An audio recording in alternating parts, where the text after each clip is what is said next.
आपके लिए फूल लाई हूँ।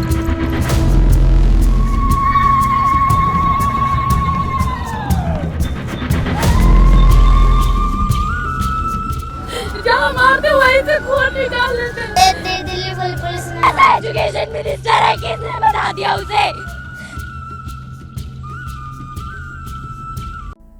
आज खूप वर्षानंतर देशामध्ये भारत देश दिसला, ज्यामध्ये एवढ्या वर्षानंतर शिक्षणासाठी प्रोटेस्ट दिसला.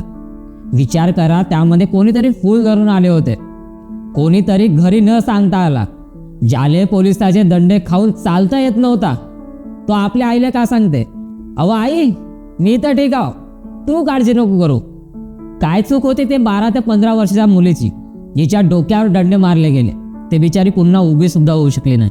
आणि त्यातच त्या मुलासाठी काय शब्द असावे आपले, जो आपल्या टिफिनमध्ये हे सर्व घेऊन आला. कशासाठी? प्रोटेस्टमध्ये सहभागी होण्यासाठी.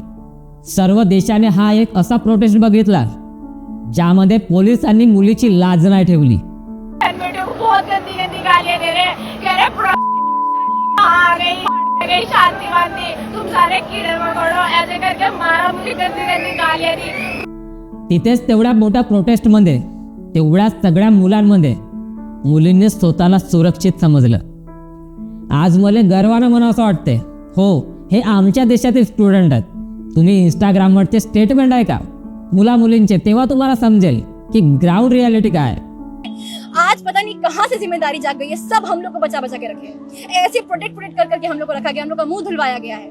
आज जो लड़के शायद वैसे होंगे भी ना, वो भी जिम्मेदार हो गए हैं, पता नहीं कैसे. ये जंतर मंतर पे जितने भी लड़के थे ना, ये रील उनके लिए है कि यार मैंने कभी भी इतने सारे लड़कों के बीच में कभी इतना सेफ नहीं फील किया. एक फिमेल कोणत्याही वयाची का असोनार, ती त्या प्रोटेस्टमध्ये सेफ फील करत होती. आज मला खरा देश दिसला, ज्यामध्ये धर्मापेक्षाही मोठा हा माझा भारत देश दिसला, ज्यामध्ये एक मुलगा आपल्या अनोळखी मित्राला, ज्याने प्रोटेस्टमध्ये दंडे खाल्ले, त्याचा मरमपट्टी करत होता. जिथे देशातील वेगवेगळ्या ठिकाणातून लोक स्विगी झोमॅटोने दिल्लीमध्ये जेवण पाठवत होते, ज्यांनी दंड दिले त्यांना फूल आणि जेवण दिले गेले. खरं भारत ज्यांनी नाही बघितला होता त्यांनी या प्रोटेस्टच्या माध्यमातून दिसला. 2 गोष्टीमुळे डोळ्यात पाणी आलं. एक तर त्या मुलांना ज्या प्रकारे मारलं गेलं, आणि दुसरं म्हणजे त्या प्रोटेस्टमधले प्रत्येक व्यक्तीने एका दुसऱ्याला जसे मदत केलं. खरा भारत तिथूनच दिसून आलं. टी व्हीवरचा कॅमेरा आपल्याला फक्त एक गर्दी दाखवते, पण भाई त्या गर्दीत कुणाचा करिअर, एखादा बापाची मोडलेले स्वप्न, वर्षानुवर्ष लायब्ररीतील मेहनत असते ना. आणि जेव्हा या मेहनतीला सिस्टमकडून न्याय मिळत नाही ना, तेव्हा हा इतिहास स्वतःला रिपीट करतो. जरा 1919 साल आठवून बघा. तेव्हाही सामान्य भारतीय आणि युवा आपले हक्क मागण्यासाठी रस्त्यावर उतरले होते. आणि आज 2026मध्ये हे विद्यार्थी आपली एक्झाम सिस्टम सुधारण्यासाठी आणि पारदर्शकतेची मागणी घेऊन रस्त्यावर उतरले. त्याही दिवशी जालियनवाला बागेत तरुणाच्या हाती हत्यार नव्हतं, आणि आजही पोरांच्या हातात पुस्तकं आणि त्यांच्या मागण्याच होत्या. त्यांच्या मनातही हिंसेचा विचार नव्हता. पण भाई मला सांग, या शांततेच्या मार्गाला सिस्टम उत्तर कसं देते? 1919मध्ये निशस्त्र लोकांसमोर ब्रिटिश आर्मी आणि जनरल डायर उभा होता. आज याच विद्यार्थ्यांसमोर आपल्याच देशाचा मॉडर्न पोलीस, बॅरिकेड्स आणि सिक्युरिटी फोर्स उभ्या आहेत.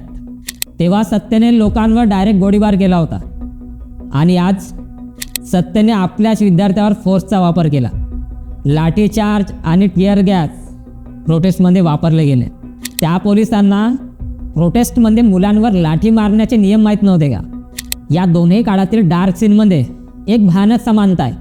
ती म्हणजे लोकांची पळापळ, लोकांना स्वतःला वाचवण्याची धडपड आणि त्यांच्या चेहऱ्यावरची भीती.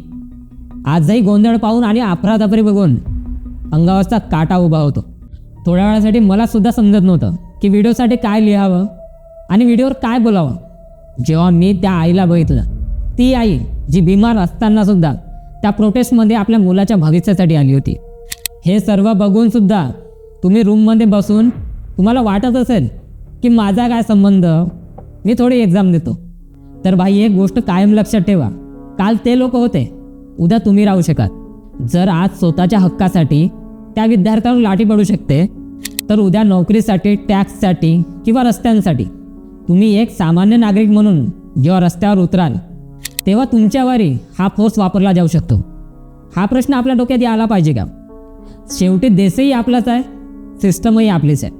यावर तुमचं मत काय? कमेंटमध्ये सांगा.